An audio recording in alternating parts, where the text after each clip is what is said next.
नमस्ते दोस्तों, मैं Kundan Kumar M2 magnet mind के यूट्यूब चैनल पे आप लोगों का स्वागत करता हूं। दोस्तों, आज मैं इस वीडियो में मेनली मराठाओं का उत्कर्ष के बारे में और मराठाओं का उत्कर्ष और मराठाओं का अभ्युदय के बारे में बताने वाला हूं। मराठाओं के बारे में जो भी बातें हैं वो इस वीडियो में आपको सभी बातें यहाँ पे आपको इस वीडियो में मिलने वाली है। तो दोस्तों, हम लोग बात करते हैं मराठाओं के उत्कर्ष से। मराठाओं के उत्कर्ष के बारे में बात करेंगे, जिसमें हम लोग मेनली मराठाओं के उत्कर्ष में हम लोग मेनली बात करेंगे शिवाजी के बारे में। उसके बाद इनका जो भी उत्तराधिकारी हुआ उनके बारे में हम लोग बात करेंगे। फिर मराठाओं का अभ्युदय के समय का बात हम लोग करेंगे। ठीक है दोस्तों, तो हम लोग बात करते हैं। एक काल था शिवाजी का, जो मराठाओं का उत्कर्ष का समय था। शिवाजी महाराज का था।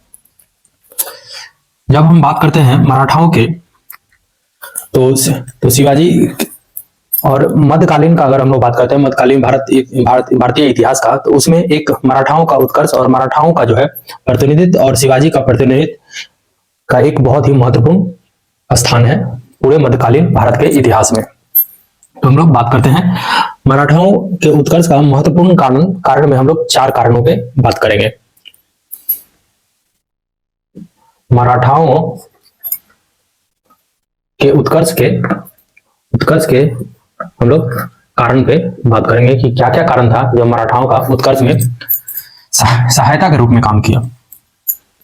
तो सबसे पहले हम लोग बात करते हैं मराठाओं का जो उत्कर्ष का मेन कारण था। पहली बात यह थी कि महाराष्ट्र में पहला कारण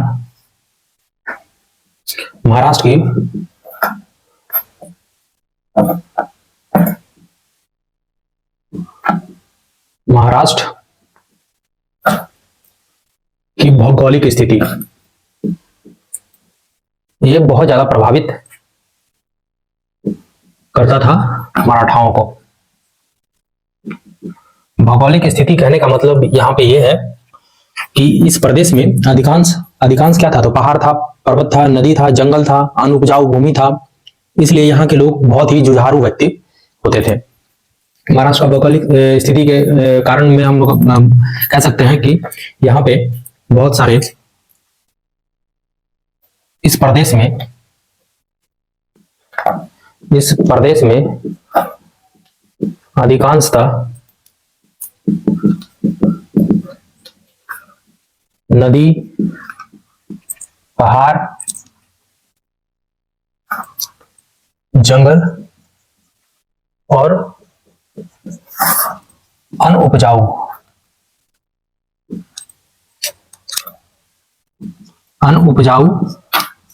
भूमि होने के कारण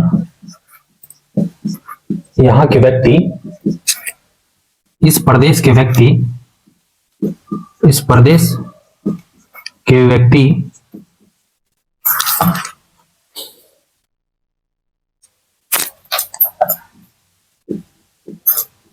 जुझारू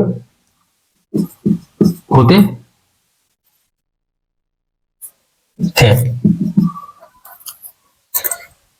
एक तो कारण यह था कि महाराष्ट्र की भौगोलिक स्थिति, क्योंकि इस प्रदेश में अधिकांश नदी, पहाड़, जंगल और अनुपजाऊ भूमि थी, इसके कारण इस प्रदेश के व्यक्ति सब जुझारू होते थे।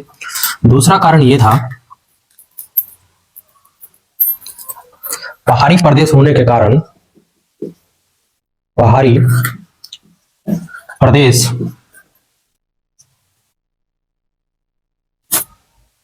प्रदेश के निवासी होने के कारण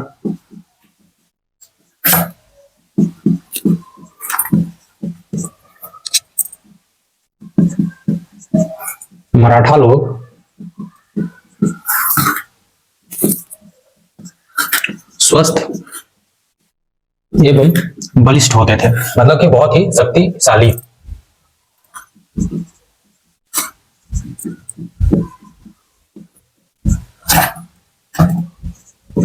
एक तो ये कारण था, और तीसरे कारण में ये पहाड़ी क्षेत्र में रहते थे। पहाड़ी क्षेत्र में रहने के कारण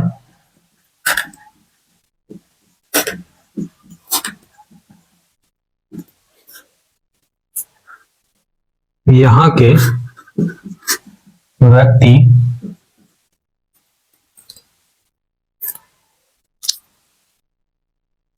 छापामार युद्ध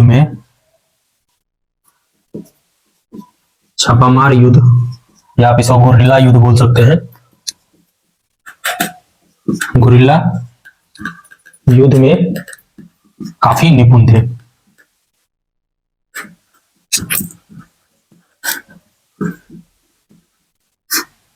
मैंने यहाँ पे आपको 3 कारण बताया कि मराठाओं का उत्कर्ष का तीन कारण मैं आपको यहाँ पे बता रहा हूँ कि मराठाओं का भौगोलिक स्थिति। पहला कारण यह था कि उत्कर्ष इनका क्यों हुआ, होने का कारण, और इनका बहुत बड़ा साम्राज्य होने का बहुत बड़ा साम्राज्य इनका आगे चल करके बना, उसका होने का कारण बस बहुत सारे कारण है, मगर इसमें मैं आपको 3 कारण बता रहा हूँ यहाँ पे। जो कि पहला है कि महाराष्ट्र की भौगोलिक स्थिति। महाराष्ट्र की भौगोलिक स्थिति का मतलब, कहने का मतलब यहाँ पे है कि इस प्रदेश में अधिकांशतः नदी, पहाड़, जंगल और अनुपजाऊ भूमि थे, जिसके कारण यहाँ के व्यक्ति सब जुझारू होते थे। पहला कारण ये। और दूसरा कारण यहाँ की पहाड़ी प्रदेश में निवास करने के कारण मराठा लोग स्वस्थ एवं बलिष्ठ होते थे, मतलब कि शक्तिशाली होते थे। और तीसरा कारण यहाँ है कि यहाँ के व्यक्ति जो बाहर में रहते थे, इसलिए इन लोगों को छापामार युद्ध या गुरिल्ला युद्ध या छुप कर युद्ध करने वाला कला में ये निपुण थे मराठी लोग। ठीक है दोस्तों, तो ये मैंने आपको 3 कारण यहाँ पे बताया कि मराठाओं का उत्कर्ष और उनका साम्राज्य का वृद्धि होने का कारण क्या था। तो यही था कि मराठाओं का उत्कर्ष का समय अच्छा टाइम तक चला। ठीक है दोस्तों, आगे हम लोग बात करते हैं चौथा कारण के बारे में। जब बात करें हम लोग तो 16वीं 17वीं शताब्दी में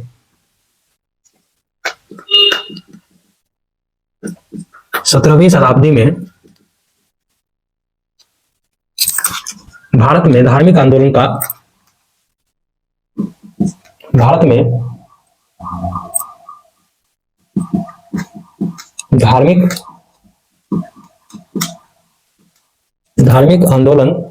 16वीं 17वीं शताब्दी में भारत में धार्मिक आंदोलन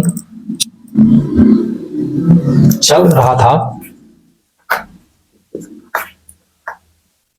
उसी समय महाराष्ट्र में तुकाराम रामदास वामन पंडित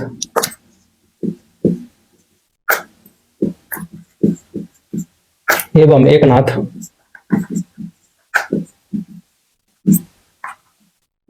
जैसे बहुत धर्म सुधारक हुए।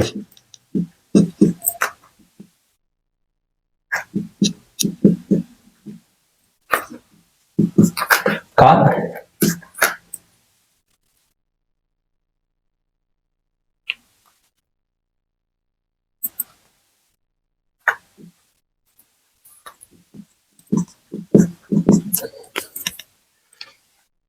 बहुत सारे धर्म सुधारक हुए, जैसे कि तुकाराम, रामदास, वामन पंडित और एकनाथ जैसे बहुत सारे धर्म सुधारक को जन्म दिया महाराष्ट्र। ये भी एक कारण था सभी मराठाओं को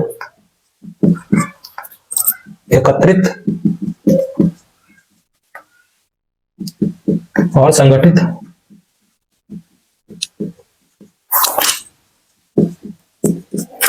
होने में प्रभावी साबित हुआ।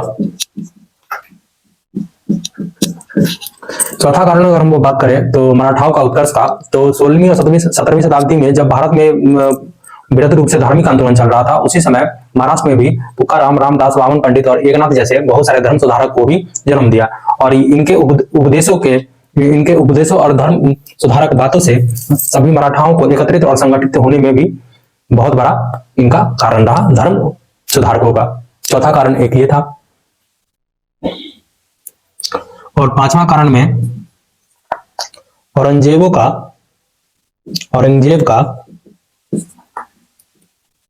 का हिंदू विरोधी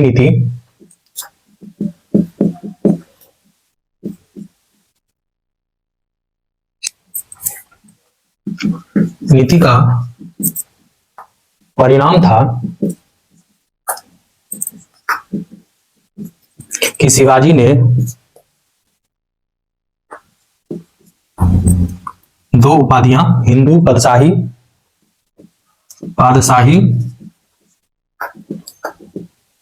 एवं हिंदुत्व धर्मोद्धारक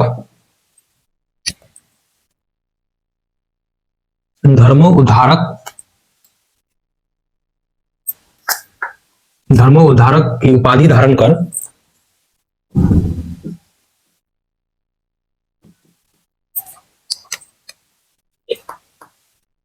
पुनः ब्राह्मणों की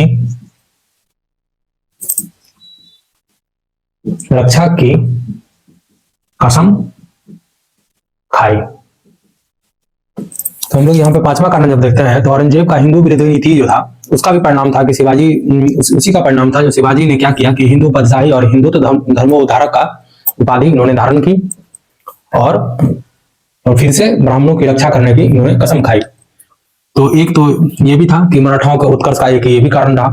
ठीक है, तो कुल मैंने आपको 5 यहाँ पे कारण बताया जो कि मराठाओं का उत्कर्ष का बात है। और इन सब कारणों से शिवाजी की भूमिका और उनकी चमत्कारी व्यक्तित्व को अभी भी भारत के इतिहास में भुलाया नहीं जा सकता, क्योंकि शिवाजी ने बहुत बड़ा काम किया है हिंदुत्व के लिए और हिंदू सनातन धर्म के लिए। तो अब आगे हम लोग बात करते हैं शिवाजी के बारे में। अब शिवाजी का हम लोग पूरे बृहद तरीके से शिवाजी के बारे में पढ़ेंगे। तो हम लोग मराठाओं के उत्कर्ष का कारण समझा, अब हम लोग आगे शिवाजी के बारे में पढ़ेंगे।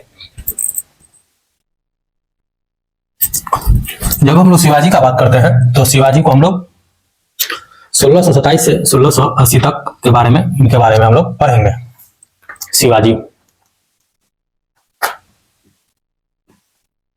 1627 से लेकर के 1680 तक इनकी कहानी और इनकी गाथा के बारे में हम लोग पढ़ने जा रहे हैं। शिवाजी का जन्म का जब हम लोग बात करते हैं, शिवाजी का जन्म हुआ था पूना के उत्तर में स्थित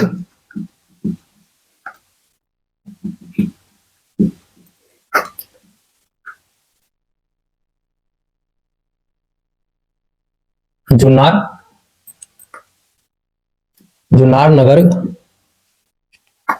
नगर के समीप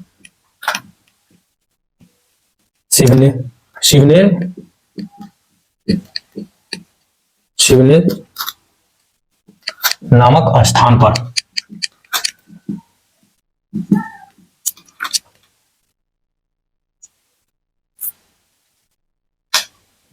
पर हुआ था।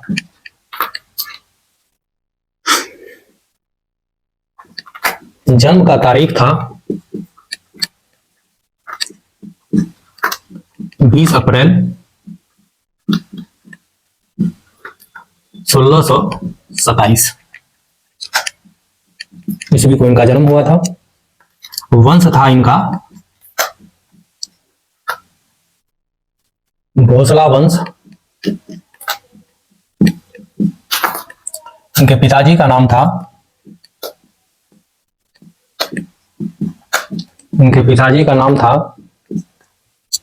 शाहजी भोसले।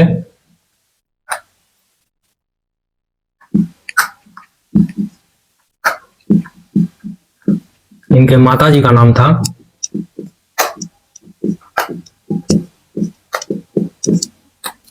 जीजाबाई।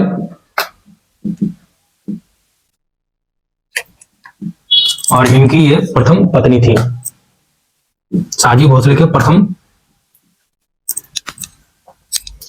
प्रथम पत्नी शाहजी भोसले के। शिवाजी के दूसरी माता का नाम था, मतलब शाहजी भोसले के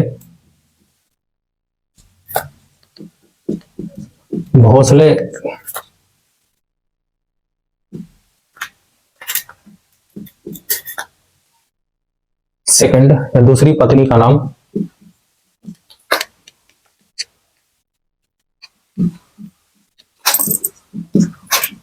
मैं यहाँ पे आपको शिवाजी के बारे में जानकारी अभी दे रहा हूं, उनके बारे में सिर्फ। तुक्काबाई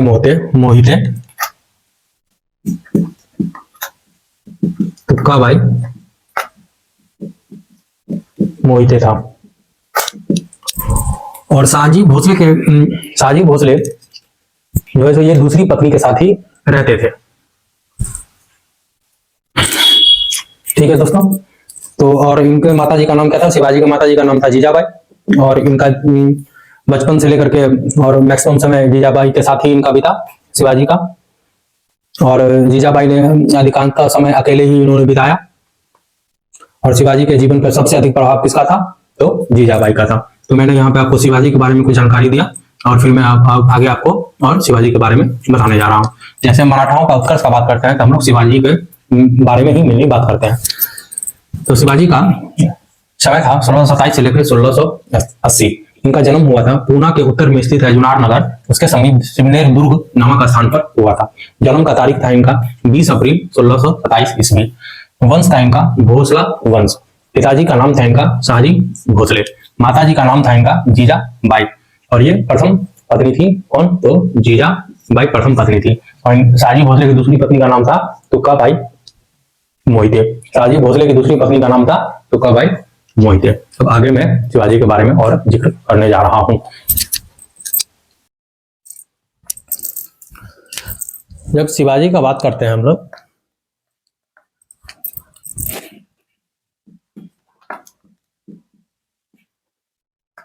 उनका जन्म हुआ था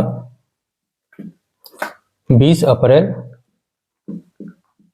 1627 को। अब इनके बारे में हम लोग जिक्र करते हैं, शिवाजी के बारे में। शिवाजी के जीवन पे इनकी माता का, जीजाबाई का,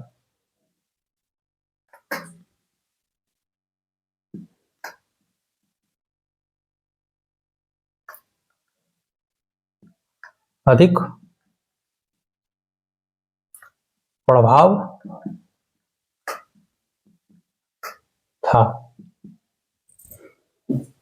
शिवाजी के, क्योंकि ये हमेशा माता के साथ ही रहे और अपने पिताजी के साथ, शाहजी भोसले के साथ बहुत ही कम समय इन्होंने बिताया। इसलिए इनके जीवन पे ज्यादा प्रभाव माता जीजाबाई का था। माँ के बाद इनके संरक्षक और गुरु दोनों, माँ के बाद इनके संरक्षक और गुरु दोनों आप कह सकते हैं, दादाजी कोंडदेव थे। दादाजी कोंडदेव दादाजी कोंडदेव इनके गुरु एवं संरक्षक भी थे।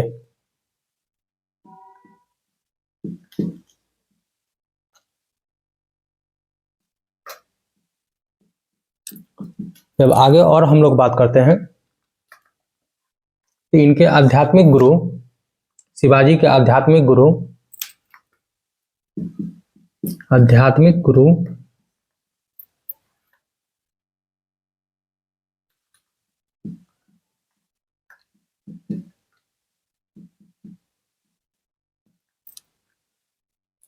गुरु रामदास का काफी प्रभाव था इनके अध्यात्म में।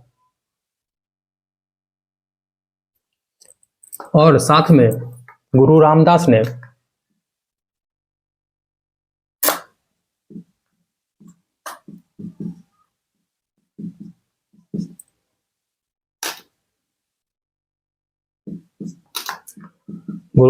ने राष्ट्र प्रेम की भावना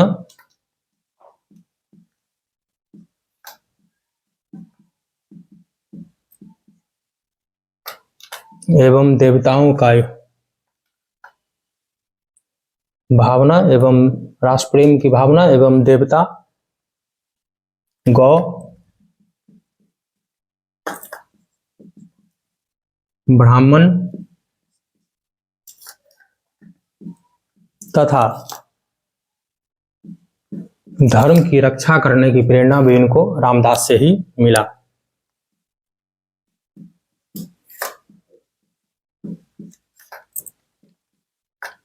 करने की प्रेरणा गुरु रामदास से ही इनको मिला। ठीक है दोस्तों।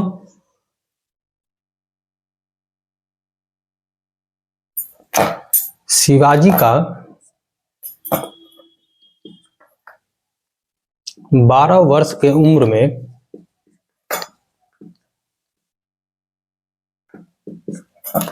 शादी कर दी गई, किनसे? तो साईबाई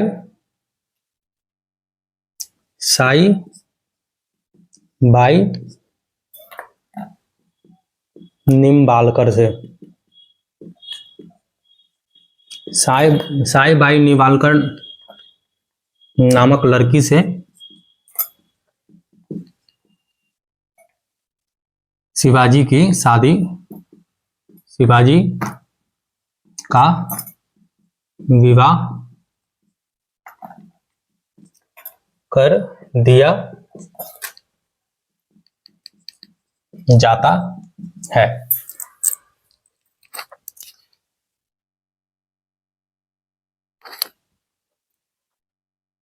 और एक और बात इसमें मैं आपको लिख दे रहा हूं कि साजी भोसले जो थे, इनके पिताजी साजी भोसले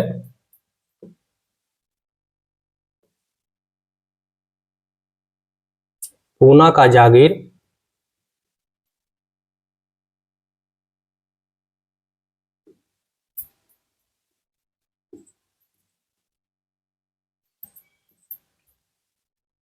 शिवाजी को सौंपकर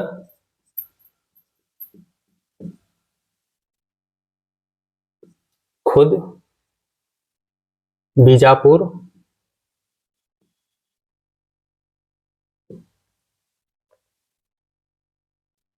रियासत में नौकरी कर लेते हैं।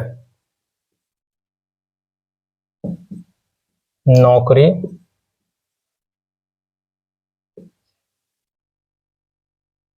करते हैं। ठीक है दोस्तों, यहाँ पे मैंने शिवाजी के बारे में आपको कुछ पॉइंट बताया है, वो मैं आपको फिर से एक बार रिकॉल करता हूँ। शिवाजी का जन्म 20 अप्रैल 1627 ईस्वी को हुआ था। शिवाजी के जीवन पे इनका माताजी जीजाबाई का अधिक प्रभाव था, क्योंकि ये बचपन का समय से लेकर के अधिकतर समय ये अपने माता जी के साथ ही, जीजाबाई के साथ ही ये बिताते हैं। और शिवाजी का जब बात करते हैं तो शिवाजी का प्रथम गुरु और इनके संरक्षक भी बोल सकते हैं दादाजी कौन देव थे। इनके आध्यात्मिक गुरु रामदास जी थे, गुरु रामदास ने ही इनमें राष्ट्र प्रेम की भावना एवं देवता, गौ, ब्राह्मण तथा धर्म की रक्षा करने का प्रेरणा इनको मिला। किससे? तो गुरु रामदास से। 12 वर्ष की उम्र में साईबाई निम्बालकर नामक लड़की से शिवाजी का विवाह कर दिया जाता है और साजी भोसले पूना का जागीर शिवाजी को सौंपकर खुद बीजापुर रियासत में नौकरी करने चले जाते हैं। तो ये था शिवाजी का प्रारंभिक जानकारी, और मैं अब आगे शिवाजी का अभियान के बारे में बताऊंगा।